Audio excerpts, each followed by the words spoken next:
Hello guys, it is me, Venomous Valkyrie, and today we are going to the evolution of my art and characters. This is the second time recording this because the first one was such a mess. The thing was, I edited it, it ended up being 30 minutes long, but it was just a mess. I was like all over the place, and there was always these cuts of me going, followed by silence. It was just bad. So I'm gonna try to do better this time. Also, I'm sorry if you hear a bunch of background noise. That's unfortunately not under my control, but I'll try my best to edit it out. Another thing, I'm hoping to get this done by New Year's, but I highly likely doubt it. It is December 28th as I'm recording this new audio. So I guess we're starting out with the sonas. So first we're starting out with my persona, or whatever you call it. I'm always scared to call my personas because I feel like people are gonna think they're a fan character of that one game that's named that, but it's not. It's not. I haven't even played the game yet, so why would I make a fan character of a game I've never even played? Well, you guys didn't know that until now, so So yeah, this is my persona. And I'm absolutely obsessed with them. I've had some other personas in the past, but they were just to okay, and that's it. Another thing about my persona is my previous personas had maroon hair because I used to dye my hair maroon a lot, but I haven't dyed it in a while, so it faded back to its natural color, which was brown. And then I bought red hair extensions and I tried that out and I'm obsessed. Like, very obsessed.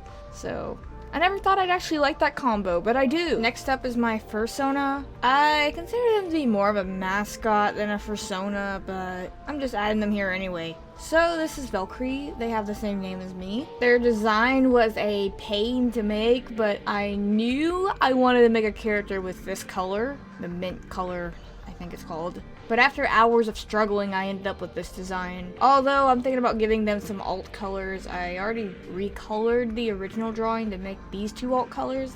I like them and I might end up using them as alternatives. Like, that way I don't always have to stick to one color if I'm not in the mood to use it. Next up, we have a character that I considered a Sona at one point. I don't know if I consider her a Sona now.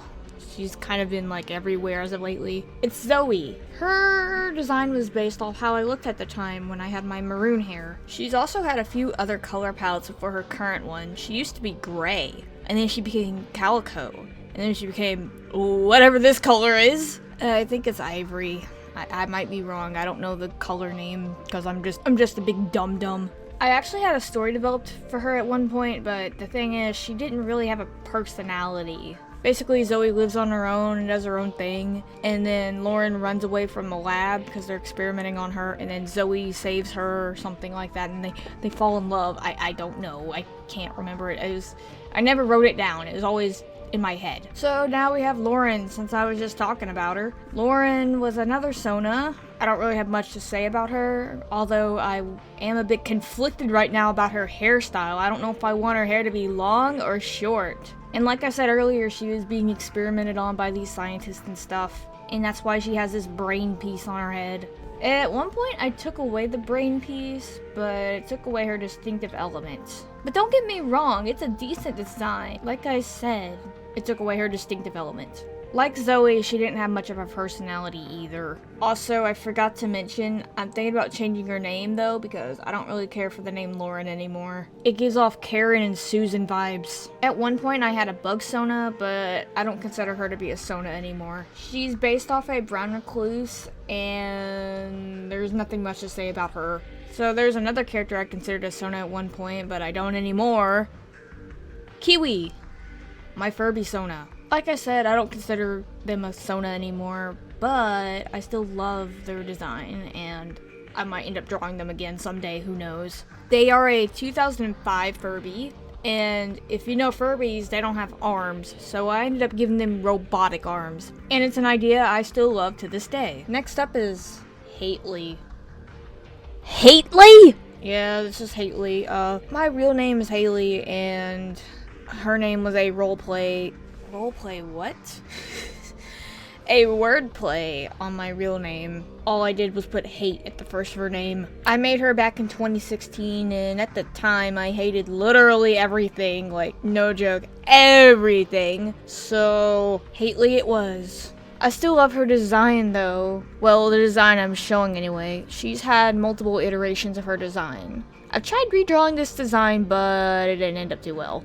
I'm conflicted on the next few characters I shall be talking about. Like, are they Sonas or are they just original characters? Well, here's another character I considered a Fursona at one point. She's no longer a Fursona because I've got like more of a story for her now. Well, kind of. Her name was Haley because she was me back then. She was based off a Littlest Pet Shop. She was a mascot on my old LPS channel back when I used to be super into Littlest Pet Shops. But as time went on, she became more and more original until she is the way she is now. Her current name is KADEY because I don't like my real name. And I'm also thinking about changing the KADEY name too because I don't like the name KADEY either. I just couldn't come up with anything else. When she started to get more and more original, she was just like an android that hated everyone and everything and wanted everyone dead. For like no reason, that is. Because it totally makes sense to make her want to kill everyone without any character motivations whatsoever. But I've developed her more since then, and she's way better now. Although not perfect though, I still got a lot to work on. Next up is a character in the same category as KADEY, MARGO. MARGO was also based off a Littlest Pet Shop that I was obsessed with. And she also had the exact same personality as KADEY when I first made her. Well, when she started to become more original anyway, the whole android who wants to kill everyone for no reason thing. But as of now, I don't know what to do with her, and I'm also considering her to be the sister of the next character I shall be talking about. Alright.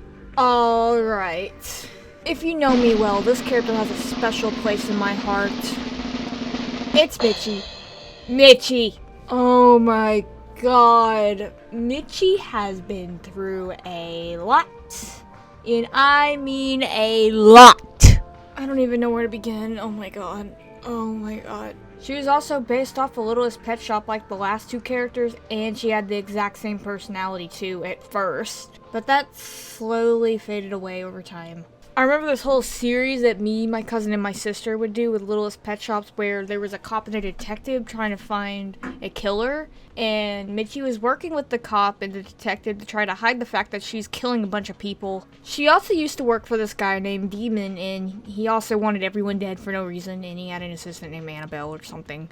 And I remember one time me and my sister and my cousin once again were making Littlest Pet Shop videos where they were poisoning people at McDonald's because why not? Seriously? What the fuck? It's a great story, guys. Totally. At least younger me knows what McDonald's food is like. Poison. And then next up, I got introduced to Five Nights at Freddy's. Yay. So she became a FNAF OC of all things because why not? Why not? She was basically just the animatronic that jumped off the stage and killed a bunch of kids, and she's like, oh, I hate humans, they are the worst, I want them all dead. The same old story as KADEY and MARGO, except they were never FNAF OCs. And then a big event would come into MITCHI's life, something that would change her for a long time. I gave her a cat form. My sister was annoyed that MITCHI was the only thing I drew, so I was like, okay, I'll draw her as a cat. And then I fell in love with the cat form, and that form was my obsession for the longest time. Unfortunately, she still had the same personality of wanting to kill people for literally no reason. Well, she actually kinda had a reason now. She was absolutely obsessed with herself, and she stared herself in the mirror all day, and if someone dared to take away her mirror, she'd kill them. Well, it's better than no motivation, I guess. Although she still kinda was the same, because at one point, after that, her and another character, that character being Lenny, I'll talk about him later, owned a kindergarten school together, and they teach kids how to kill people. Because why not? And, MITCHI and Lenny were in love. Okay, let's add romance to the story, because why not? The thing was, I always hated romance in stories, but I made him fall in love anyway. Makes sense to me. And then once I got tired of that cat form, I ended up giving her some sisters. Yeah. And the story of that is Mitchie and her sisters were all built by this one scientist by the name of Kurtis. Well, his name was Dr. Lavatail at the time, but I've changed it to Kurtis since, and we'll be getting into him later. For some reason, Kurtis wanted them dead. Like, literally, I never wrote a motivation why Kurtis wanted them dead, but he burnt down his whole lab trying to burn them, and then somehow, Mitchie survives! And he finds out this later and sends his new androids after her to go kill her. So she ends up running away and then ends up at Lenny's house. Oh god. And then they fall in love again. Because the two main characters that are the opposite sex always have to fall in love. They couldn't have a platonic relationship at all. Seriously? Why? But after that, all the other stories I made with her were just nothing noteworthy. And it will make this video way too long anyway, because she has been through a lot, like I said. As of now, she's still the daughter of Kurtis, and I'm thinking about that being the same with Margo and KADEY, being her sisters. I'm not sure yet. I'm not sure if I will be keeping the other sisters either, because I don't know what to do with them yet. I'm struggling with their designs, especially. And I think that'll be too many characters at once to introduce. Or I might just have them remain as background characters and still be Mitchie's sisters. I don't know yet.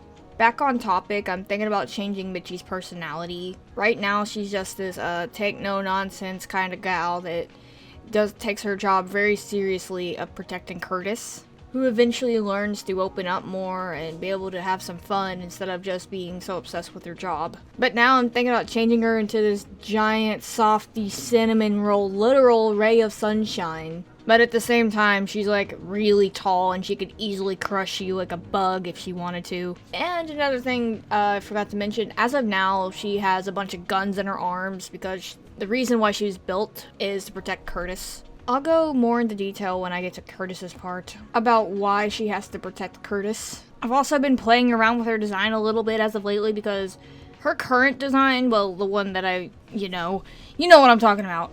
Like, how did she find clothes if she spent her entire life in this abandoned lab? Where did she find these clothes at? Maybe she could be wearing the lab uniform, but this doesn't make any sense right now. I'm trying to fix that. I guess that's all the details I'll go into about Mitchie before this gets way too long. Okay, some audio got corrupted. Yay! So next, I'm talking about Lenny. I'm gonna try to splice this in with the original audio and just hope it works. I'm sorry guys, I'm on a time limit. I want to get this done before New Year's. So yeah, let's get into him. And when I say he, I mean by past Lenny because now they are a gender and they go by they, them. So keep that in mind when you hear me going by different pronouns.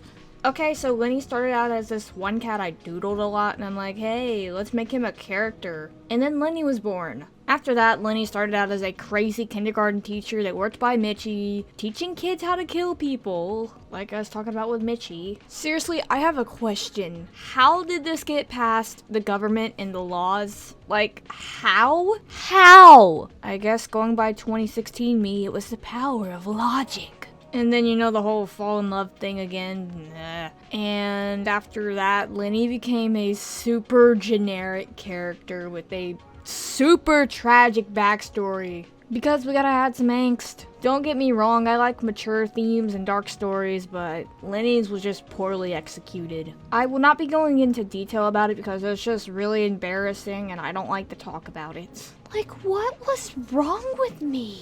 It's just one big sob story like, Wee! Look at him! His life is awful! Feel bad for him! And nothing else. Nowadays, Lenny is an experiment done by another one of my characters, Dr. Nicholas. After that, Dr. Nicholas manipulated them and gaslighted them into going after my other characters, the ones I just talked about, Mitchie and Kurtis. I've only mentioned Kurtis so far, but still. Hopefully you catch my drift. Overall, Lenny just wants to do the right thing, but is misguided. Oh, guess what time it is? It's time to talk about Kurtis, or Dr. Lavatail as he was previously called. His name was Dr. Lavatail because he had a lava lamp for a tail. Well, kinda, I can't explain it too well, but inside of it is like a lava lamp. So I first made Kurtis back in 2017, I think? No, or was 2018. I have to look back at the dates. So he started off like, you already know, he's the one that built MITCHI and all her sisters, and then he wanted them dead for like no reason whatsoever. Seriously, why didn't I give him motives for his actions? And it's funny seeing this now because Kurtis is the complete opposite when it comes to his androids. He loves his android daughters. He would not do this to them. Also, he went through a bunch of other stories, but they're just really bad. Just awful. Honestly, take that back. They're probably more than bad. I remember this one that absolutely bothers me to this day, though. I don't know why it grosses me out so bad. Nothing wrong, like, too bad about it. It's just something about it just makes me go, ugh. It's like that feeling when you listen to a recording of your own voice. That's how I feel thinking about it.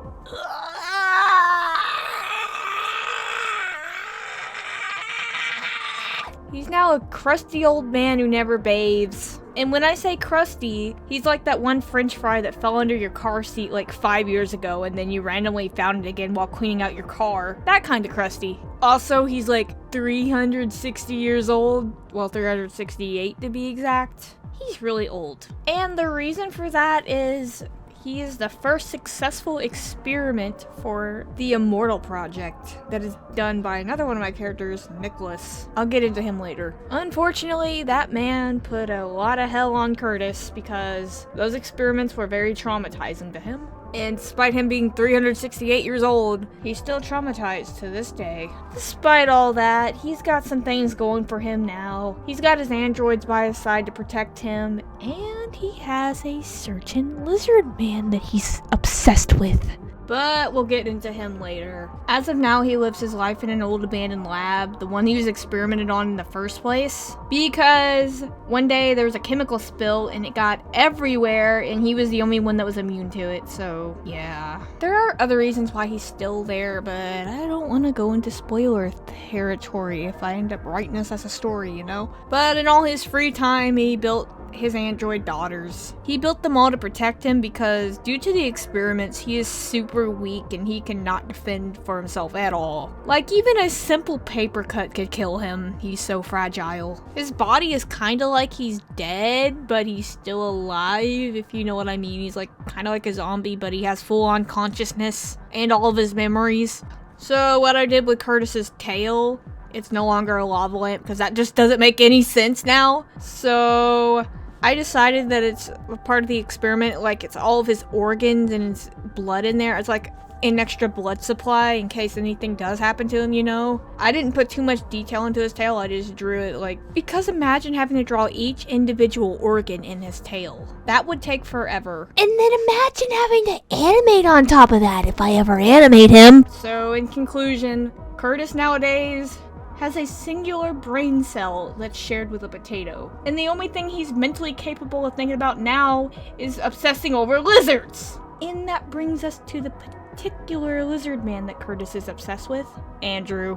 Oh my god. He's like probably not even a year old. No, he is. Never mind. I made him in like April of 2021, so yeah. But I put him through hell, believe it or not. Oh my god, look at his first design. Ugh. I mean, not design ain't bad, it's just the art style I had is ugh. But thankfully I've been experimenting and working on my art style some more, so now I can draw more diverse characters besides what I usually draw, you know? In his finalized design, like how he's drawn, he looks so much better.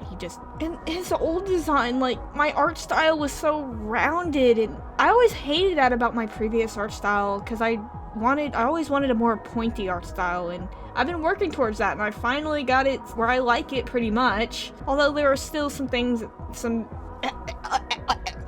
still some things I could iron out with my art style, you know. But it's a never-ending journey, unfortunately. When you're an artist, there's always gonna be one thing you don't like about your art, unfortunately. Oh well, but as of now, I'm happy with the way I draw him. Now I'm so tempted to draw him in his old outfits. I don't know why. I'm probably gonna do it. I don't know yet. Next up is Samuel. I made Samuel as one big middle finger to gender roles. And that's what I love about him. He's overly dramatic, he's sassy, and he is an icon. He also puts a lot of effort into his appearance. He always wants to look his best. He also hates everyone that isn't him. Samuel isn't really a story character. He's more of a character that I made because why not? And also just to have a big middle finger at gender roles. But I love this boy. He is perfect. Like I said, he is an icon, and you should worship him! I have a bunch of other characters I've made, but I don't have much to say about them. They're just designs that I made for fun, you know. So I guess I'm gonna move back on to the last two story characters, and then I will end this video. So I already mentioned him earlier, NICKOLAS. So the whole story I'm making is about animal testing, you know, and it wouldn't make sense without scientists, right? So NICKOLAS was born. I made him this year. I don't have much to say about him right now because I'm still developing him, but he's the scientist that did all those experiments on my animal characters. Examples being Kurtis and Lenny. I'm actually considering him to experiment on Andrew at one point, but I'm not sure yet. Oh yeah, I forgot to mention, he sent his assistant Zelle to kidnap the animals for him because he cannot leave the lab because he's dying of a disease, you see, and he started up the Immortal Project in the first place so he could not die. He's managed to survive over 300 years, but he's hooked up to a bunch of machines, making him unable to leave the lab like I was saying. So with the help of his assistant Zelle, she does the work for him, getting all the animals that he needs to experiment on. Although Zelle hates her job, she feels really bad and guilty about what she's doing. This plays a bit into Andrew's backstory, but she was the one who kidnapped his parents, and when leaving the house, she finds Andrew and he's only like 2 years old, and she feels really guilty. So she ends up taking him home with her and raising him as her own, but unfortunately NICKOLAS finds out and has other plans. Whew! That's all of it. All the noteworthy stuff anyway. And this video was a pain to make, and I made it in only 3 days! So of course I'm suffering right now. Editing is hard, guys. And then having the audio time to talk. I hope you get what I mean. I just can't. I'm done. I'm losing brain cells. I can't properly talk anymore. I wish I would have planned this better so I would have had more time to make this video and make it a lot better than what it is. And have the time to talk about all the other stuff that I was wanting to talk about, but oh well. I gotta make do, you know. Better late than never, I guess. But I'm sorry if the editing's a huge mess. I just rushed on all of this. I tried to get it all done as fast as I could. But hey, it could have ended up a lot worse. I could have ended up using the first audio, as big of a mess as it was. So yeah, I hope you guys enjoyed this video. Feel free to share your thoughts. I'd love to hear them. Thank you all for watching and Happy New Year's. I hope this year will be good. That's all I can say.